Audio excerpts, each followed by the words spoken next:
The hearing will come to order.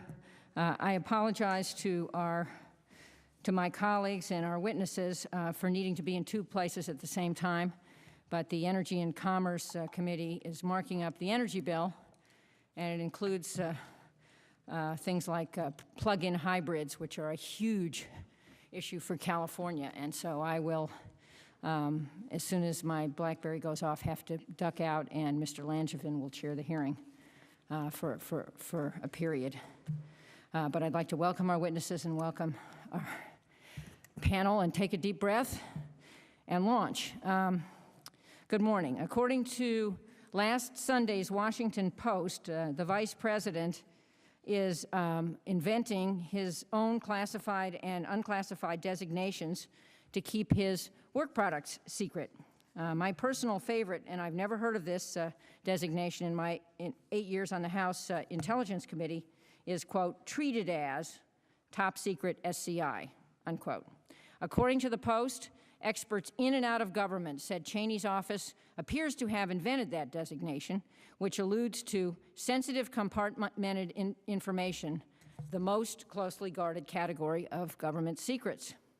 By adding the words treated as, the Post noted, the Vice President seems to be seeking to protect his unclassified work as though its disclosure would cause exceptionally grave damage to national security.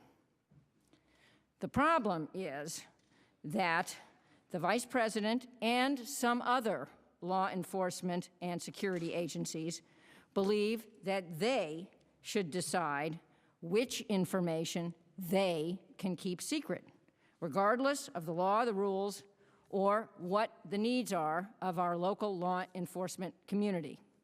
In my view, this is bad policy, but not only that, it poses huge obstacles to our need to connect the dots in time to prevent or disrupt the next terrorist attack against us.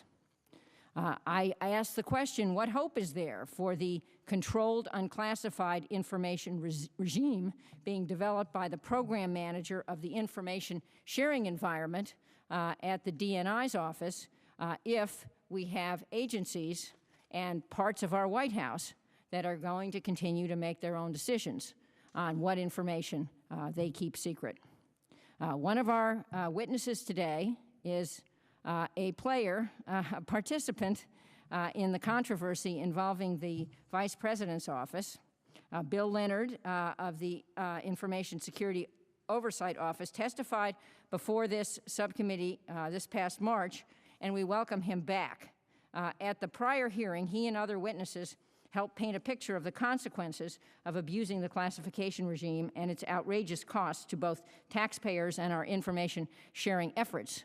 I'm aware, Mr. Leonard, that the Justice Department is currently trying to resolve the issue between your office and the Vice President, and I anticipate that you may not be able to comment on the issue. But surely, I personally admire your courage, and I think you're on the right side. Mr. Leonard appears today to testify about what he believes the Department of Homeland Security should do to reduce the problems from overclassification and pseudo-classification. And our other witnesses, each of our other witnesses, brings enormous expertise to this. Several of you have been witnesses before us before. All of you are people whom I talk to on a regular basis about what this committee should be doing to get the problem right. Let me just state a few other tentative conclusions that we've reached after exploring this issue for some time. Number one, the only way to ensure that relevant Homeland Security information is shared between the federal government and its state, local, tribal, and private sector partners is to create a classification and pseudo-classification system that is enforceable, understandable, and applicable to everyone. Number two, almost 6 years after 9/11, we should be treating far less information as classified. Number three, fixing this should be a top priority. Number four, classified markings are not, repeat, not, to be used to protect political turf or hide embarrassing facts from public view. They should only be used to properly hide, if that's a good word, or protect sources and methods from public view, because if those sources and methods are disclosed, people die and information dries up. Indeed, a recurrent theme throughout the 9/11 Commission's report was the need to address the problems of over- and pseudo-classification to clear up a major stumbling block to dealing with terrorist threats. And while I hope that Congress will fashion a government-wide solution, this committee, the Homeland Security Department, and this subcommittee is a good place to start. We can try to figure out what Homeland Security should be doing, and we can hope that what we propose for the Homeland Security Department can become the best practices government-wide. As I mentioned, we have phenomenally good witnesses before us today, and I look forward to working with them, continuing to work with them, and to working on a bipartisan basis with Sheriff Reichert on getting this right. I'd like to extend a warm welcome to everyone, and would now yield to the ranking member for his opening comments. Thank you, Madam Chair, and welcome to all of you. And I have a couple of pages of prepared comments, but I'm just going to read one paragraph, and then I'm going to comment from more of a local perspective. This subcommittee is rightly focused on the Department of Homeland Security and the actions they can do better in terms of overclassification, pseudo-classification. However, in crafting legislation, we must not lose sight of the fact that overclassification is a government-wide problem, and that requires government-wide solutions. And I think really that kind of boils the whole thing down. I just want to, again, comment from a local perspective. It's only been a little over 2 years since I came from the Sheriff's Office in Seattle, and have had 33 years experience there, some working with the federal officials, the FBI, Secret Service, and DEA and ATF, and you name it, from a detective's perspective in sharing information and working as partners in investigating crimes. And one of those crimes, as I've mentioned in earlier hearings, is a well-known case called the Green River murder investigations, where we had nearly 50 to 60 federal agents assigned to the task force, and I operated there as the lead investigator from the early 80s into the early 90s. We had difficulty obtaining information from the federal agencies and agents that worked there with us, right alongside, side by side. My partner, FBI agent, Special Agent Bob Agnew, shared information with me because we built a relationship. We had a friendship where we trusted each other. But the agency itself classified the documents that were associated with our case at a level where I had no access to the documents in our own case. And so this is back in the 80s.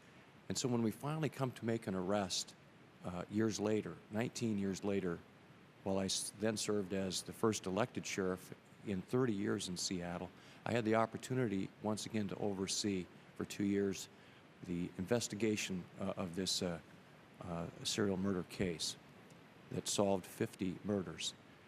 Part of that investigation then required that we go back to the federal agency, the FBI, and acquire the documents that they had produced during that investigation for discovery so that we could pursue charges against the suspect. They refused to give them to us. That's ridiculous. And it touches on the level that the chair mentioned at a local level. Really, it boils down to, look, cops on the street, the local cops, the local sheriff's deputies, the state patrol, the state agencies, and all the other federal agencies, the guys and gals on the street do not care one iota about the vice president and the politics of this stuff. What they want is a system in place where we can share information, where we can build that trust, that sort of friendship that Bob Agnew and Dave Reichert had back in the mid-1980s, where we could share the information vital to investigating a local crime. Now, in today's world, after September 11th, vital to the security of this nation, because as we have all said over and over and over again in this subcommittee and in our full committee, the involvement of local law enforcement is critical in the protection of our country. And if we don't share information with our local agencies, and we can't trust each other and build a trust between local agencies and federal agencies, this country's safety is at great risk. So I know all of you are working hard to overcome this problem, but I wanted to share with you just one of my experiences in my 33-year career in working with one federal agency. And I have other stories I could share with you that would illustrate this point, but I won't take the time this morning. So I appreciate you being here this morning and look forward to your testimony. Madam Chair, I yield. I thank the gentleman for his comments and would note that other members of the subcommittee are reminded that under committee rules, opening statements may be submitted for the record. As mentioned, I welcome our 4 witnesses. Our first witness, Mr. William Leonard, is the Director of the Information Security Oversight Office. The ISOO reports to the President and is responsible for policy and oversight of the federal government-wide security classification system and the National Industrial Security Program. Mr. Leonard has testified several times before Congress about the need to break down the classification impediments to information sharing. Some of them were just graphically mentioned by Mr. Reichert. Our second witness, and a very long-standing friend of mine, is Scott Armstrong, who is the Executive Director of the Information Trust, a nonprofit group that works toward opening access to government information. He's been inducted into the Freedom of Information Act FOIA Hall of Fame. That's impressive. I hope you're wearing your medal. And was awarded the James Madison Award by the American Library Association. Mr. Armstrong has been a Washington Post reporter, a member of the board of several nonprofits, is the founder of the National Security Archive at the George Washington University, and the author of a major book on the co-author of a major book on the Supreme Court. Our third witness, Suzanne Spalding, is an authority on national security issues, including terrorism, homeland security, critical infrastructure protection, cybersecurity, intelligence, law enforcement, crisis management, and issues related to the threats of chemical, biological, nuclear, and radiological weapons. She just knows everything. She started working on national security issues on Capitol Hill over 20 years ago. More recently, she was the executive director of 2 congressionally mandated commissions, the National Commission on Terrorism, on which I was a member and where I met her, and the Commission to Assess the Organization of the Federal Government to Combat the Proliferation of Weapons of Mass Destruction, which was chaired by former CIA Director John Deutsch, and she also was the chief of staff to the then minority on the House Intelligence Committee when I was the ranking member. Welcome back, Suzanne. Our fourth witness, Mark Agrast, is a senior fellow at the Center for American Progress, where he focuses on the Constitution, separation of powers, terrorism and civil liberties, and the rule of law. Prior to joining the Center for American Progress, Mr. Agrast was counsel and legislative director to Congressman Delahunt of Massachusetts. He serves on the 37-member Board of Governors at the American Bar Association, past chair of ABA's section on individual rights and responsibilities, and a former colleague of mine in law practice, very, very knowledgeable about this subject. Without objection, all the witnesses' full statements will be inserted in the record, and I would now urge you each to summarize in 5 minutes or less your principal points. We do have a timer. You will see it. It will start blinking at you. But it will be much more productive if we can have a conversation here, not just have you read from a prepared text. And all of us are very eager to learn from you today. Please start, Mr. Leonard. Thank you, Madam Chair, Mr. Reichert, members of the subcommittee. I want to thank you for holding this hearing today and giving me the opportunity to appear. Obviously, the ability and the authority to classify national security information is a critical tool at the disposal of the government and its leaders to protect our nation and its citizens. As with any tool, the classification system is subject to misuse and misapplication. When information is improperly declassified or not classified in the first place, although clearly warranted, our citizens, our democratic institutions, our homeland security, and our interactions with foreign nations can be subject to potential harm. Conversely, too much classification, the failure to declassify information as long as it no longer satisfies the standards for continued classification, or inappropriate reclassification, unnecessarily obstructs effective information sharing and impedes an informed citizenry, the hallmark of our democratic form of government. In this time of constant and unique challenges to our national security, it's the duty of all of us engaged in public service to do everything possible to enhance the effectiveness of this tool. To be effective, the classification tool is a process that must be wielded with precision.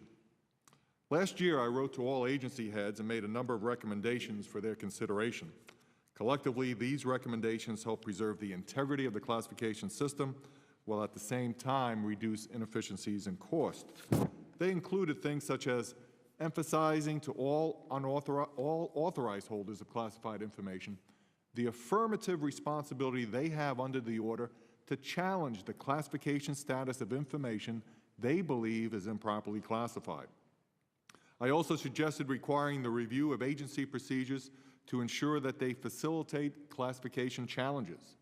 In this regard, agencies were encouraged to consider the appointment of impartial officials, ombudsmen, if you will, whose sole purpose is to seek out inappropriate instances of classification and to encourage others to adhere to their individual responsibility to challenge classification as appropriate. Also, I suggested ensuring that quality classification guides of adequate specificity and clarity are absolutely necessary in order to ensure accurate and consistent derivative classification decisions. In this letter, I also suggested ensuring the routine sampling of recently classified products to determine the propriety of classification and the application of proper and full markings. Agency inspector generals, for example, could be involved in this process. Consideration should also be given to reporting the results of these reviews to agency personnel, as well as to officials designated who would be responsible to track trends and assess the overall effectiveness of the agency's efforts and make adjustments as appropriate. And finally, I suggested that agencies need to ensure that information is declassified as soon as it no longer meets the standards for continued classification. Again, thank you for inviting me here today, Madam Chair, and I'd be happy to answer any questions later on that you or the subcommittee may have. Thank you, Mr. Leonard. I just want to announce to all that I have to leave to return to this markup. I'll try to get back. Mr. Carney will assume the chair because Mr. Langevin has to depart shortly. But we'll hear testimony from all four of you, and then we will ask questions of all four of you. Again, I'd like to thank you all, but I'd like to say to you, particularly Mr. Leonard, that you're in a tough fight, and your courage and integrity are very impressive. Thank you very much. Without objection, I will now turn the chair over to Mr. Carney.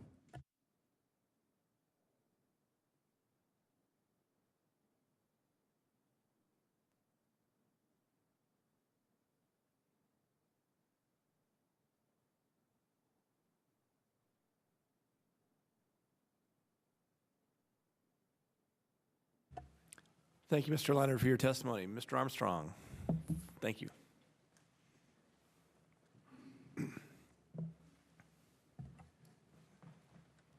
I was intending to wish our chairwoman, Mrs. Harman, a happy birthday, because today is her birthday, but we can sing to her when she returns. Well, not me. I want to get reelected. Yeah. I appreciate the opportunity to address these issues of classification and pseudo-classification of the Department of Homeland Security. My views are my own, but I should note that I've been working closely within the Aspen Institute to sustain a 6-year dialogue between senior journalists, editors, and publishers, and high-level government officials from various national security agencies, including senior members of Congress and their staffs. We've met from time to time with the Director of Central Intelligence and the Attorney General and ranking members of the various intelligence bureaucracies. The product of those meetings, I think, is an agreement that the goal is to have a well-informed citizenry that is assured of its safety without sacrificing its liberty. The lessons of 9/11 were focused on sharing more information within government agencies, laterally across government agency barriers, and among federal, state, and local governments, and with critical private industries, community first responders, and the public at large. The challenge for the Department of Homeland Security is not so much how to withhold information or secrets from the public, but how to share information so as to promote our security. For once, the government's first mission is not to silence leaks, but to effectively share official information outside of its usual constraints. The discipline of controlling information needs to give way to the creative task of selectively, of selecting previously withheld information and pushing it rapidly and articulately out to the extraordinarily varied organizations that protect us, from local law enforcement, first responders, medical and emergency response teams, community leaders, utility industry managers with nuclear facilities or farms of chemical and electrical storage tanks, mass transportation, and on and on. Homeland Security requires the vigilance of the many rather than the control of the few. Awareness, prevention, protection, response, and recovery are not hierarchical tasks delegated or dictated from the top. The National Intelligence Reform Act of 2004 in that Congress took a major step to address these needs. It authorized broad central power for the new Director of National Intelligence and urged the DNI to create a Terrorism report system in which intelligence gathering by agencies is prepared so that information relating to intelligence sources and methods is easily severable within multi-layered products to allow wide sharing while still protecting truly sensitive sources and methods from unauthorized disclosure. The benefit of the protection to our communities lies on the other side of that tear line. By concentrating on classification guidelines for protecting well-defined sources and methods and making refined decisions to protect that which really truly requires protection, more of the remaining information will be available for sharing with the public.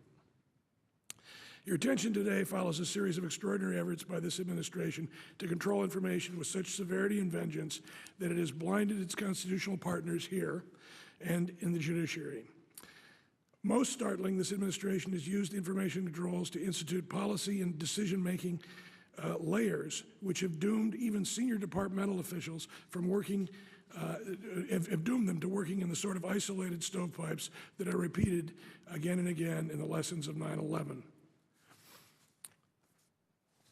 The practices that I've outlined in my prepared statement of DHS that have frustrated this effort can be read there. But I emphasize that it is DHS that is the place to start. By adopting legislative features, you can directly address your interests.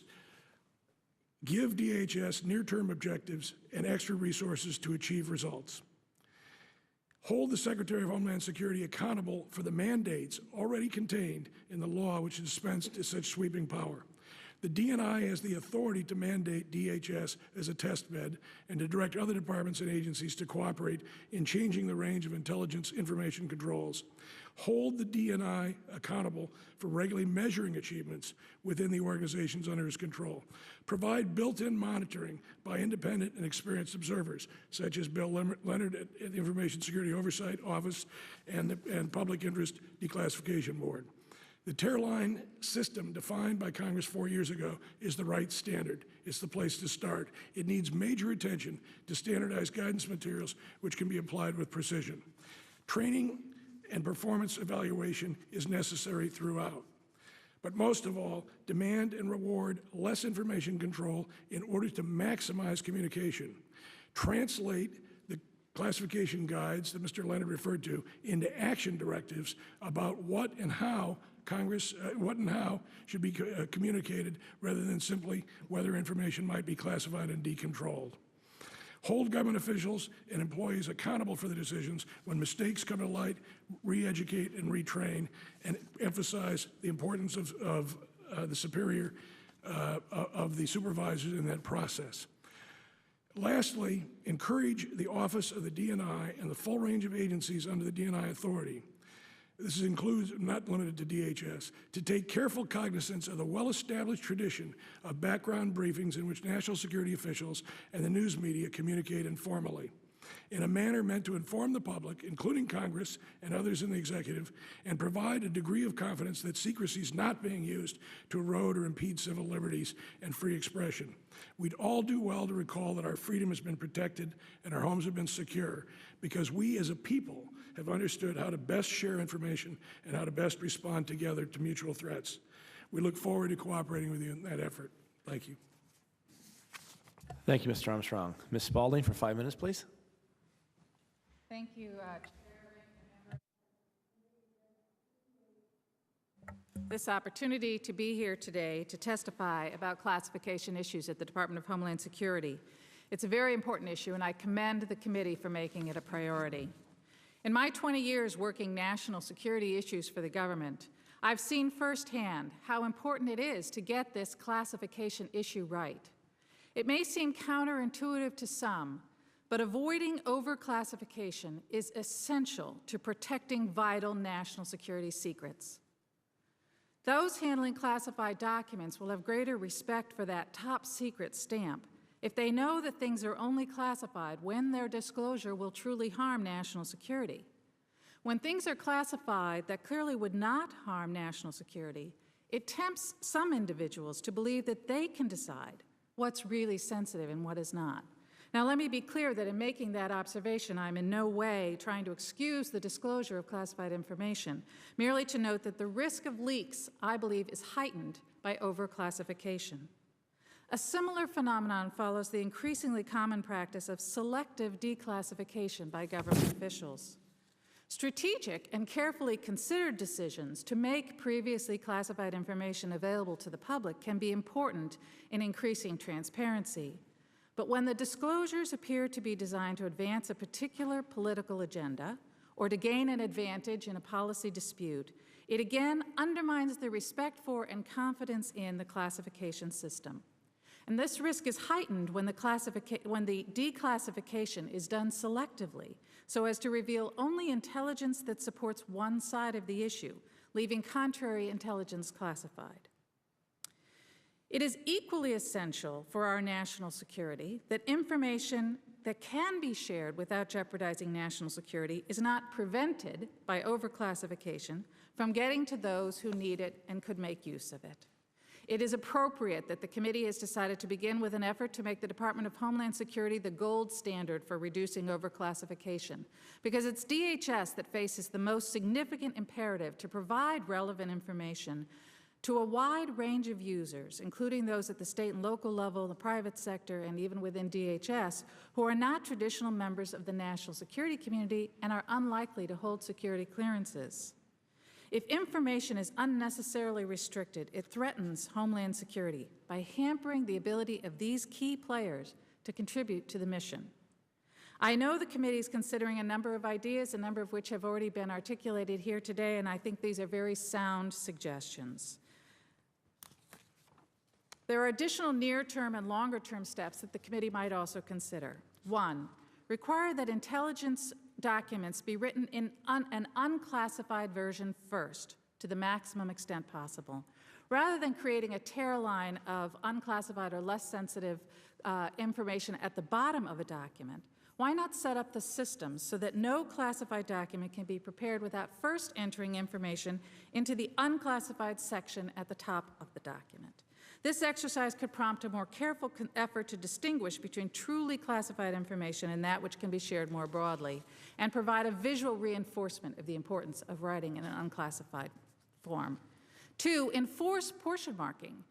This used to be the standard practice where each paragraph was determined to be whether it was classified or unclassified. We've drifted away from that, and I think we should go back to really enforcing that requirement. Three, use technology to tag information as it moves through the system.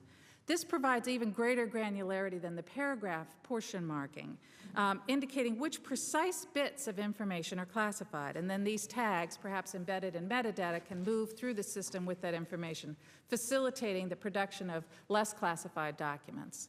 Reverse the incentive to overclassify. This will not change until performance evaluations consider classification issues. It should be a specific factor when employees are evaluated for moving up or for raises. Employees who routinely overclassify should be held accountable and receive additional training. And employees should be rewarded for producing reports that can be widely disseminated. 5, identify key federal, state, and local officials who can receive relevant classified information by virtue of their office rather than by having to get a clearance. This is how we've always handled it for members of Congress. More recently, we've included governors, and DHS should consider extending it to other key officials. And 6, develop innovative ways of sharing information without handing over documents. And I've got some specifics on that in my prepared testimony. In conclusion, these are just a few ideas based on practical experience working in classified environments for nearly 2 decades. I know the committee is aware of the outstanding work of the Markle Foundation and others, and I recommend those to your consideration as well. The problem of overclassification is an enduring one and presents a daunting challenge.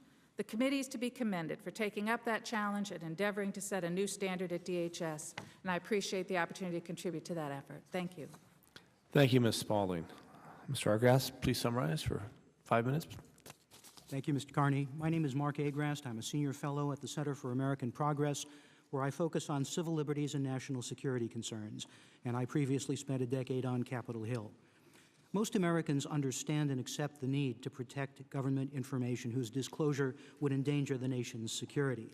But as the 9/11 Commission found, too much secrecy can put our nation at greater risk, hindering oversight, accountability, and information sharing, concealing vulnerabilities until it is too late to correct them, and undermining the credibility of the classification system itself. 10 years ago, the Moynihan Commission concluded that secrets can be protected more effectively if secrecy is reduced overall. Unfortunately, while the Clinton administration made much headway in reducing unnecessary secrecy, today we are moving in the opposite direction. There were nearly 3 times as many classification actions in 2004 as in the last year of the Clinton presidency. And while President Clinton declassified nearly 1 billion pages of historical material, the pace has slowed to a trickle in the last 6 years. Today's epidemic of overclassification stems in part from rules that resolve all doubts in favor of non-disclosure, and in part from standards so hard to administer that even skilled classifiers often get it wrong. Sometimes material is classified only to suppress embarrassing information. Take the decision to classify the Taguba report on prisoner abuse at Abu Ghraib. A reporter who had seen a copy of that report asked Secretary Rumsfeld why it was marked secret. "You'd have to ask the classifier," Rumsfeld said. Or the decision to reclassify a 1950 intelligence estimate written only 12 days before Chinese forces entered Korea, predicting that Chinese intervention in the conflict was not probable. Still, despite such failures, at least there are rules for what can be classified, for how long, and by whom. The same cannot be said for the designations used by federal agencies to deny access to sensitive but unclassified information. Few of these pseudo-classifications have ever been authorized by Congress. They allow virtually any employee and even private contractors to withhold information that wouldn't even rate a confidential stamp, with few standards or safeguards to prevent error and abuse. As the chair noted, last Sunday's Washington Post described a pseudo-classification scheme invented by the vice president himself. His office has been giving reporters documents labeled "Treat as Top Secret SCI," an apparent attempt to treat unclassified material as though it were sensitive, compartmented information, a special access designation reserved for secrets whose disclosure would cause exceptionally grave damage to national security. I commend the committee, the subcommittee, for its commitment to doing the oversight that is so long overdue, and I hope you won't stop at oversight. It's been 10 years since the Moynihan Commission urged Congress to legislate the rules that protect national security information, rather than leaving it up to the executive branch to police itself. It's time for Congress to take up that challenge. In some cases, this will require government-wide solutions. For example, Congress could and should reinstate the presumption against classification in cases of significant doubt, a Clinton-era policy which the Moynihan Commission urged Congress to codify. Congress also should rein in the use of pseudo-classification, at a minimum, prohibiting agencies from adopting unclassified designations that are not expressly authorized. and mandating strict standards for any designations it does authorize to minimize their impact on public access. Better still, Congress could refrain from authorizing unclassified designations in the first place. Such powers are all too easily given, and once they are in place, it is virtually impossible to get rid of them. Finally, Congress can take steps to reform the system one agency at a time by initiating reforms of the Department of Homeland Security, by making DHS the gold standard. Congress can promote best practices throughout the system. My full statement includes recommendations to improve oversight of the classification system at DHS and to reduce the harmful effects of pseudo-classification as well.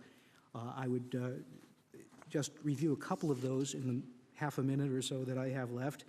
I would recommend that Congress establish an independent DHS classification review board to ensure that information is declassified as soon as it no longer meets the criteria for classification.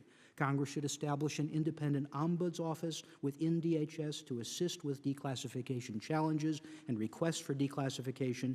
It should require the DHS Inspector General to conduct periodic audits of the DHS classification program and report to Congress on the appropriateness of classification decisions. And it should require DHS to implement a system of certification for DHS officials with classification authority and to provide them with training in proper classification practices.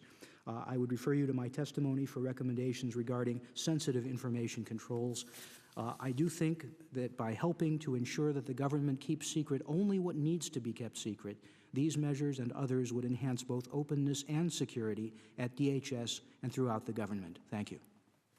I want to thank the witnesses for their testimony, and I remind each member that he or she will have 5 minutes to question the panel, and I now recognize myself for 5 minutes. And this is for all the witnesses. If you could do one thing to overcome the overclassification or pseudo-classification problem at DHS, what reform, initiative, or best practice would you adopt? I know, Mr. Agrast, you just mentioned a few, but Mr. Leonard, Mr. Armstrong, Ms. Spaulding? One that I would recommend, some agencies, such as state and CIA as a best practice, have independent advisory commissions comprised of historians that advise those agencies on the effectiveness of their agency's declassification program. There is no reason why such an advisory committee could not be established on the front end of the process. And an advisory committee maybe of the principal consumers, state and local officials with appropriate clearances who could provide advice back to the department as to the effectiveness of what they are classifying and its impact on their information needs. Mr. Carney, I would emphasize, and I think Ms. Spaulding made reference to the same phenomenon, in the Tearline system, or something like the Tearline system, emphasize the communication of important information in the least controlled manner necessary. Remember that the purpose of all communication in government, whether it's the most sensitive intelligence or not, is to influence someone somewhere to take cognizance of it and to change their behavior or focus their analytical skills. In doing so, put the emphasis on communication and then minimize and restrict the sources and methods portion of the communication to protect it, but put the emphasis on communicating, not on withholding. I think the most important thing is to do something to begin to change the culture and the mindset, and I think that is set at the top. That is a tone and an emphasis that is set at the top.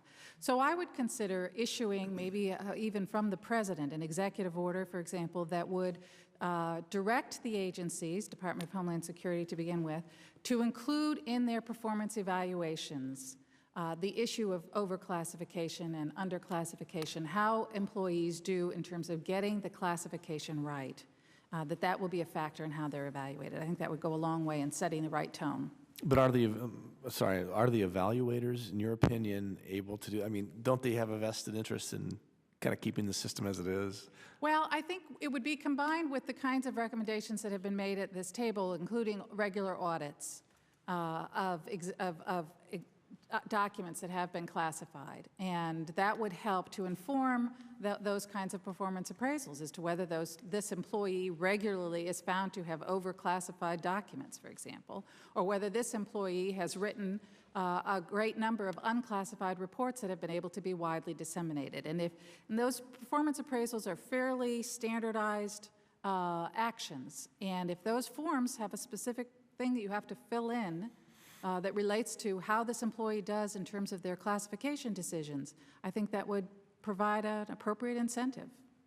And if I could add to that as a follow-on, another best practice that's very closely related to that, the CIA, even though it's not required at the national level, requires a personal identifier on every product they produced as to who was responsible for the classification decision. And something like that facilitates a follow-up and holding people accountable. If I could also add, I completely agree with the recommendations, particularly with the remarks of Ms. Spaulding. Mr. Reichert opened his portion of the hearing by talking about his experience as a law enforcement officer at the state and local level.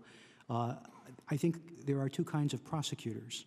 There are two kinds of law enforcement officers. There's the kind that says, my job is to convict as many people as possible. And there's the other kind who says, my job is to get the truth.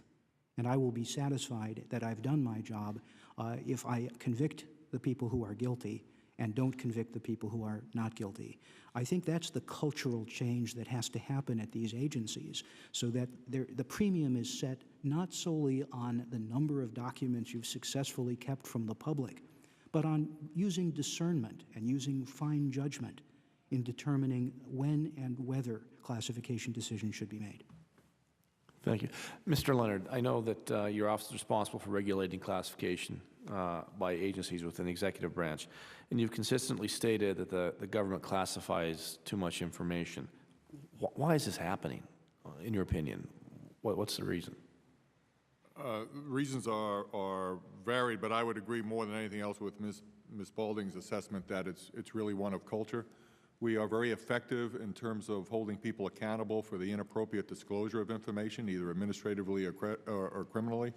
Very rarely, if ever, have I ever seen anyone held accountable for inappropriately withholding or hoarding information. Do too many people have classification power? Yes. Another best practice, and Mr.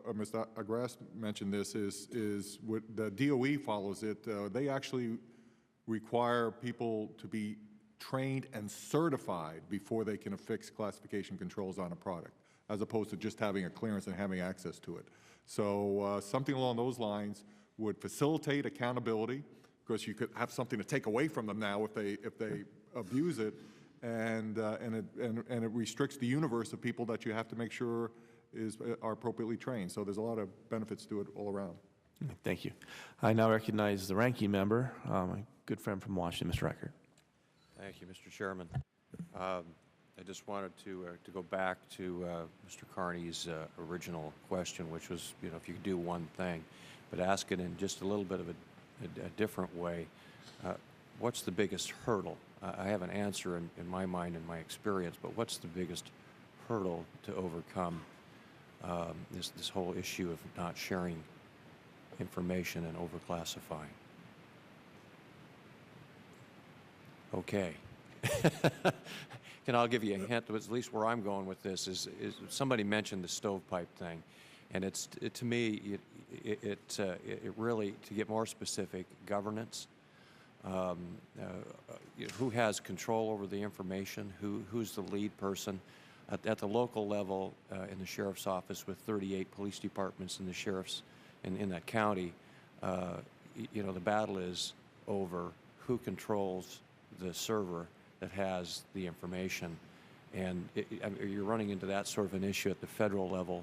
I'm sure you are. I think what we've seen, Mr. Reichert, is that the leadership of the various departments, that we had the merger into the Department of Homeland Security, and specific incentives given, direction given to the DNI to begin to break down the barriers, break down the stovepipes. but it requires leadership to do that. The drift in the bureaucracy is toward safety, is toward the norm, is toward withholding, is toward not exposing oneself to criticism. And until and unless someone initiates a test bed of a new direction and puts the incentive on making sure that everyone knows what they need to know, but all of what they need to know, this will not happen. Things will not change. It'll default back to the old system. I think that's the problem we're faced with. Certainly the difficulty is highlighted as you bring the 22 departments under the one Homeland Security umbrella, but it even gets more complicated then as you reach outside to the other agencies that don't report to the Homeland Security effort. So, I mean, there's a huge issue to overcome. Does anyone have any suggestions as to how? I would suggest, Mr. Riker, another major hurdle is the myriad of information protection regimes that exist within the federal government. There is no individual who can comprehend and understand all of them, even know of all of them. While there are efforts underway within the executive branch to streamline that and what have you, there are still contributing issues, many of them statutorily based in terms of establishing requirements for protected critical infrastructure information and things along those lines. And what that results in is it's incomprehensible to me for how an operator who has decisions to make on a day-to-day basis and getting information from multiple sources, how they can even begin to understand what they can and what they can't disclose, and it can result in paralysis. It almost seems as though the local agencies take a lead in this arena. As we in Seattle took a look at the link system, spearheaded by the U.S. Attorney's Office, the FBI choosing not to participate in that information sharing experiment, and the U.S. Naval Intelligence then taking the lead with the U.S. Attorney's Office. Finally, after a few years, we have a system in Seattle now that we have partners, and I think one team at a time, one maybe part of the country at a time, coming together, being able to showcase a success. Would you not agree that might be a way to address this issue? Mr. Agras. Yes, I very strongly agree. I think pilot programs and state experimentation is really a very useful tool here when people, as you've heard, are reluctant to change. I think they need to see success stories. They need to see that it can work and that there is a better way to do these things. And Ms. Spalding, you mentioned along the same lines this cultural change, and several of you have. I really see that as really the biggest issue, and it is a leadership concern. You know, from protecting to sharing. You have any ideas on how to really jumpstart that? Well, the Markle Foundation talks about creating a culture of distribution. But I think you're right. That is the most important thing. And as I said, I think there are some suggestions in terms of creating, and there is already, as Mr. Leonard pointed out, a huge incentive for classifying documents. It's career ending if you fail to classify something that is then disclosed and causes national security, harm to national security. So there's a huge incentive to classify. It's much easier to classify a document. It's just a safe bet. And we have to create incentives for being more careful about that decision, and incentives for creating unclassified documents. And, you know, as I said, I've got a number of suggestions for that in my testimony. But I do think there are legitimate concerns that present a stumbling block. You asked about what are some of the major stumbling blocks. Having the trust that an agency isn't going to take your information and somehow disrupt your operational activity. And I'm sure you understand exactly what I'm talking about. Yes, I do. And it is a legitimate concern, but it is also one of the major reasons why we find problems sharing information, particularly among law enforcement and agencies that have the ability to take action and are undertaking operations. And I saw this in spades when I was at the intelligence, when I was at CIA, and their relationship with the other agencies, FBI, Customs, whatever. The concern on both sides of that one or the other would take the information and run an operation that would mess up what the other agency had going. So The challenge there, the solution there, it seems to me, has got to be operational coordination. It can't be that you are allowed to continue to hold that information. And there, I think, is a place where particularly state and locals can provide excellent models. Those agencies that have ongoing investigation, especially with CIs, very concerned about sharing information, and my time has expired, and Mr. Chairman, I yield. Thank you. Thank you, Mr. Reichert. I will now recognize Mr. Dent from Pennsylvania for 5 minutes, and we'll probably do another round. I have maybe one. Okay. Thank you, Mr. Chairman. Ms. Balding, you just brought up an issue that I find interesting, and when we have to talk about this issue of their incentives, I guess, to overclassify right now. But if the only real control over information resides in the classification realm, isn't overclassification a natural reaction to unauthorized disclosure of sensitive but unclassified materials? There's no punishment for serious punishment for releasing sensitive material. As I said in my testimony, I think that overclassification actually contributes to a lack of respect for the classification mark, and therefore actually makes it harder to protect true national security secrets. I think overclassification is a detriment to protecting truly secret information. So I do think that is also part of the incentive structure in terms of when you're looking at leaks, is that overclassification does contribute to that kind of culture as well. And I think in addition to clearly trying to find ways to identify people who disclose classified information and take action, firm action against people who disclose classified information, I think it's important also at all levels of government to reinforce the respect for classification markings. Well, I guess as a follow-up, how can the federal government really balance the need? How do we balance this need, I guess, to share information on the one hand and at this unclassified level with the knowledge that somebody somewhere continues to leak sensitive but unclassified information? I think that's really the crux of the problem here. How do we balance it? My sense is that trying to hold more tightly to that information within those stovepipes has not been an effective way of preventing those disclosures.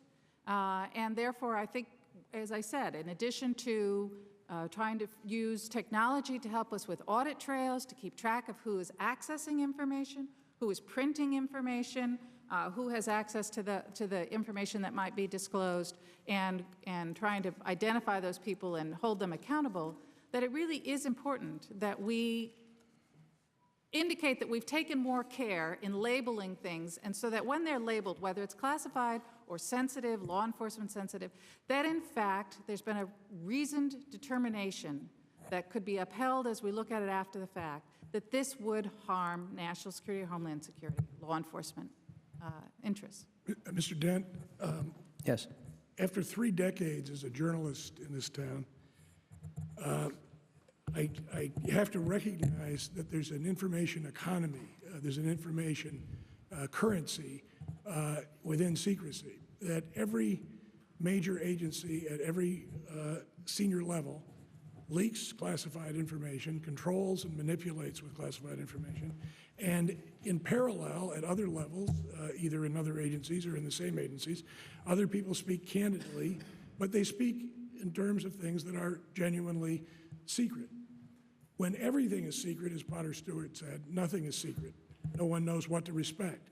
Most senior officials have some criteria, make judgments every day, several times a day, about how to share information that is technically classified, but to get it out in some form that it believes the public needs to know or their colleagues need to know without following all the forms. It has caused problems from time to time, but there is an ongoing communication about what those standards are, and it is possible, particularly in the forum that we're talking about today, to emphasize how to communicate without damaging the national security. Better to do it within the system than to have it done without the system. I guess, well, I guess you're addressing the question I have. How do we balance this need to share this information at the unclassified level with the knowledge that somebody somewhere is continues to leak sensitive but unclassified information? How do you? I guess that's the question. How do you balance this? Mr. Dent, one thing I guess I would hope we would do is have these unclassified markings regulated by Congress. They have taken on a life of their own. They are so numerous and so varied. There are so few standards and safeguards. You know, the classification system with all its problems looks pretty good compared to the pseudo-classification non-system.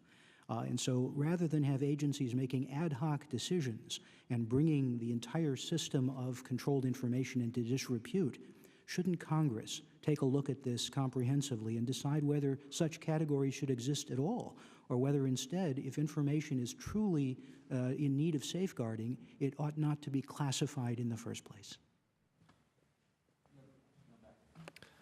Thank you, Mr. Dent. We'll start a second round of questions here. Mr. Armstrong, in your estimation, how effective has DHS been in producing reports and products at the unclassified level? Well, we read unclassified material when it's presented by DHS, but more often we read the relevant information when it's in unclassified form, but is leaked from DHS because of the form of controls that have been established that effectively discourage and inhibit candid communication. The number of inappropriate things that have happened to try and block contractors or the employees of contractors from using information in labor disputes, for example, does not increase respect for the system. And the difficulty we've had is a difficulty of accountability. Mr. Leonard administers some degree of accountability within a classified system, but it's very difficult to do when effectively a department has authority to create all sorts of constraints on communication that are not necessarily constraints designed to protect national security. And the farther we move away from those, the original purpose, to protect sources and methods, to protect short-term objectives that need to be accomplished, to coordinate at different levels of our government, and we move into areas where political control and sensitivity, it seems to us on the outside that the Secretary of Homeland Security has been virtually unaccountable to Congress, unaccountable to other agencies, and ineffective in the administration of his mandates. What's the solution to that? Well, I don't know what you need to do to get him here to talk with you, but I think there are issues that can be addressed in public and in executive session. He has an unbelievably large set of responsibilities, but at various levels throughout the department. There are people professionals who would like to do their job properly. I don't believe that they're getting the leadership. Leadership sometimes emerges when it's variegated by questions. The most important purpose, Woodrow Wilson said, for Congress is not to pass legislation, but to inquire into how government is effectively being done. And it's that process that needs to occur and occur more publicly. Thank you. Mr. Agras, in your estimation, how much information is being withheld by DHS and its private contractors that is unclassified and non-FOIA exempt? I actually have no idea how much is being withheld. We have indications that to the extent there are standards, they aren't being followed. I'll give you one example, if I may, from my prepared testimony. The GAO, the Government Accountability Office, issued a report in June of 2005 evaluating the use of the SSI designation by the TSA, which is, of course, a unit of the department. And they found significant deficiencies in TSA's management of SSI information and recommended that the Secretary direct the administrator to take a number of remedial actions. One is to establish clear guidance and procedures for using the regulations to determine what constitutes SSI. The second is to establish clear responsibility for the identification and designation of information that warrants SSI protection. The third was to establish internal controls that clearly define responsibility for monitoring compliance with regulations, policies, and procedures governing the designation process, and to communicate that responsibility throughout TSA. And finally, to establish policies and procedures within TSA for providing specialized training to those making SSI designations on how information is to be identified and evaluated for protected status. Clearly, those recommendations have yet to be implemented in a proper way, and it's surely within the purview of this subcommittee to inquire as to the progress that is or is not being made.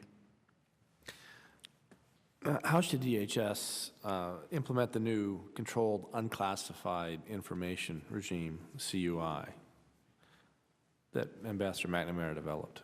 Mr. Agrast? Sorry to interrupt your drink there, but. Sorry. You know, I'd have to give more consideration to how they ought to go about it on an agency basis. Certainly, there are some of these areas that are interdepartmental in nature, and some of these kinds of policies and practices require coordination. I'm not sure that a single agency can do it. So you don't think it's something that DHS could do quickly or necessarily? Not sure. Not really. Ms. Spaulding, any idea? Certainly one thing to consider, and particularly when you're talking about these pseudo-classifications, is requiring that they be done at a fairly senior level. And Mr. Leonard touched on this, both with respect to classification and pseudo-classification, having people well-trained and certified with the authority to you know, put that stamp on the document. But particularly in this area, I think it would be helpful to move those decisions to a more senior level. Thank you. Mr. Reichert, any more questions? Thank you. I'll just make mine pretty quick here.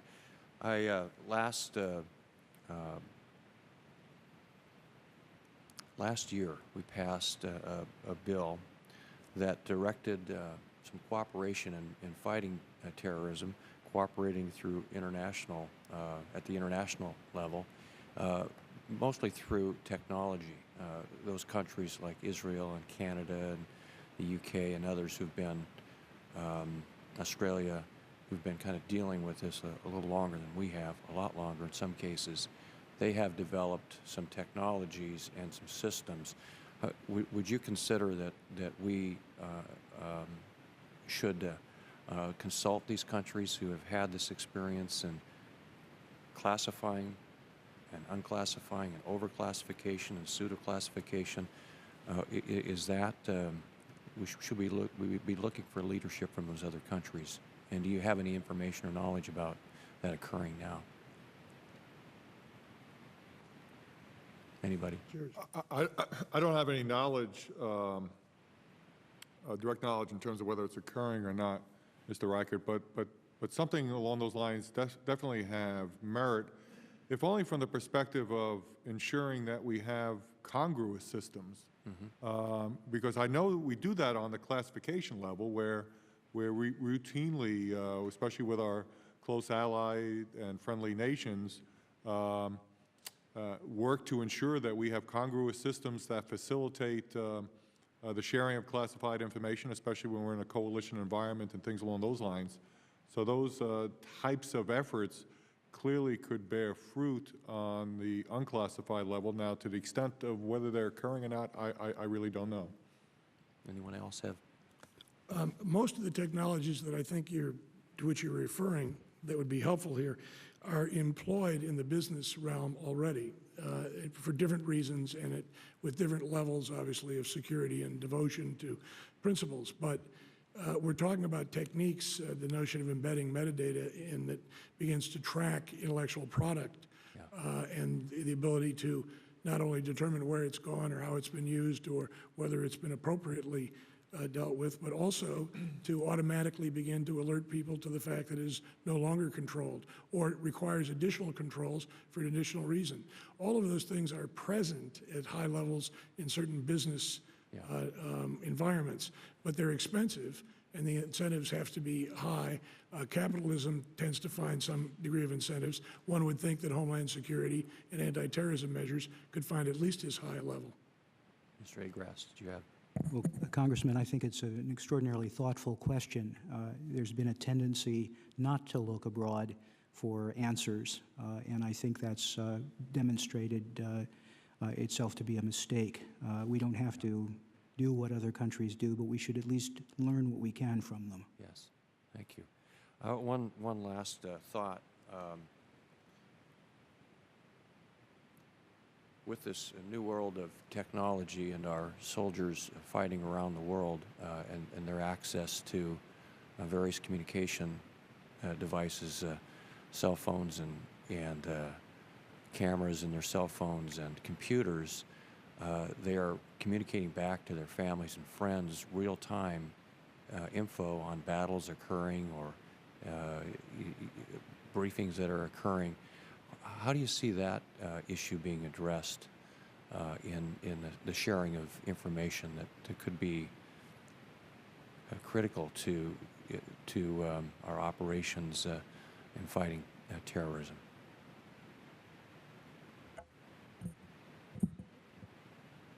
What I see that is emblematic of a challenge we always have, and that is we're playing catch-up to technology all the time, especially from a point of view of A, leveraging it, but B, understanding the ramifications from a security or vulnerability point of view as well. And then when we attempt to address it, we usually do it in a ham-fisted way, which is sometimes analogous to trying to repeal gravity. So the challenge is to somehow, some way get in front of that curve all the time and fully understand the capabilities and the limitations of the technology and try to keep our policies abreast of it rather than being in that proverbial catch-up mode, which we seem to be in. I don't think there is a technological solution, whether it is some new technology or shutting down some of those technology outlets, because you will never get them all. I think the only solution to that particular issue is training. I mean, you've simply got to sensitize, those folks to what they can and should not be sharing and disclosing publicly. Yeah. And you will never have perfect success with that, but it seems to me that trying to attack that on the basis of technology is not going to be very successful. Yeah, one of the experiences I'll share real quick in the Green River investigation. In 1987, search warrant to be served on the suspect who we finally arrested years later. We had a meeting on the service of the search warrant, and I was the detective in charge of the search of this subject's house. And as I arrived, standing on the front porch was a reporter from a local newspaper to greet me. So someone within the meeting immediately shared the information, and that's really one of the frustrations, I think, in this whole thing, is you talked about building trust and in those local agencies and with those agencies within the federal government too, in having the knowledge that their information is protected as the investigation is ongoing. The firewalls that can be built in a system to protect that information is a huge hurdle, I think, to overcome, and also plays into the cultural change. So I appreciate you being here this morning, and thank you so much for your testimony. Well, I want to thank the witnesses as well for their valuable testimony. It truly is an issue that we have to further explore to shed light on the classification issue is absolutely essential. The members of the subcommittee will probably have additional questions for the witnesses, and we ask that you respond expeditiously in writing. Hearing no further business, the subcommittee stands adjourned.